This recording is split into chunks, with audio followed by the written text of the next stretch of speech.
Go home, feed Jaggery to a cow. It might cost you 100 or 200. But you must also spend this from this very fund because this is your designated memory fund. These are not your own personal experiences, you see. You are also making a memory for yourself through your donation. You also go to the Gurdwara and perform selfless service.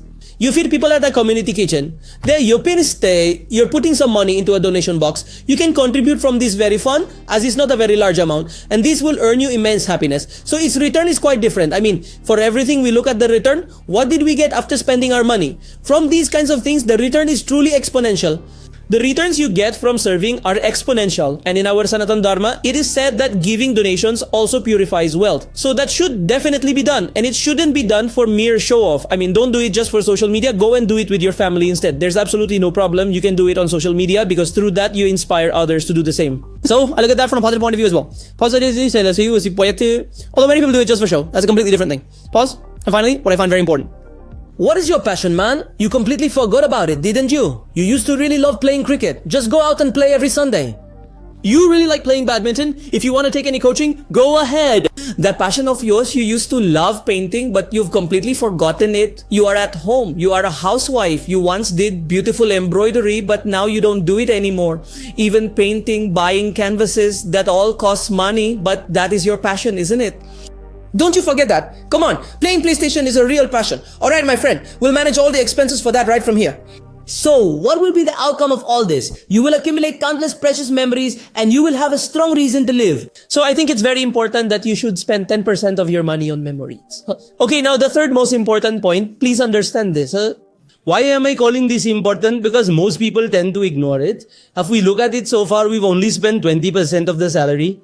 If you earn less than 1 lakh kaba, you've invested 10% and put another 10% of that money into a memory fund for your experiences. Now, what will we do with the remaining 80% of the funds? Look, your single largest expense is going to be 50% on our basic needs. Yes, on needs. There are two things regarding your need. These are very important. Please understand them. Number one, our home, for instance, falls under the category of a basic need. We might be living in this particular house on a rental basis, or it could very well be our own property. But if its EMI payments are being made, then this certainly becomes a significant expense for us. If you're fortunate enough to have an ancestral home, a family house, then my friend, that's truly a blessing. Most people are not living in their own homes, or if they find their current home too small, they either buy a larger one, or they rent one, or they take one on EMI. But if your parents have already provided you with a home that you genuinely like to live in, then that is truly a blessing for your expenses. Because 50% of our expenses here are typically allocated for housing, especially since homes in cities have become incredibly expensive. So, we're going to allocate 50% of it right here. This means almost 25% of your income goes into your home. It absolutely shouldn't go beyond that. That's precisely why I'm explaining this rule to you.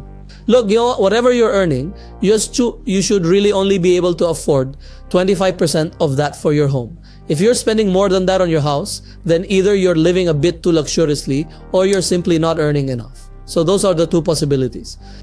Since you're earning less now, let me share a small but important dialogue. What do you do from 9 to 5? That runs your household. But what do you do from 5 to 9? That changes your life. It's a very short dialogue. Listen very carefully. Later, you'll find it very useful to build an extra income source. You'll need to build up the necessary skills for that. Alright? So, if you wish, you can also make that investment from this very fund, your investment fund. If you're earning very little, you don't need to invest in mutual funds. Invest in your skills instead, because that investment will make you money. So if you want to learn editing, which can get you a video editor job, then go learn it.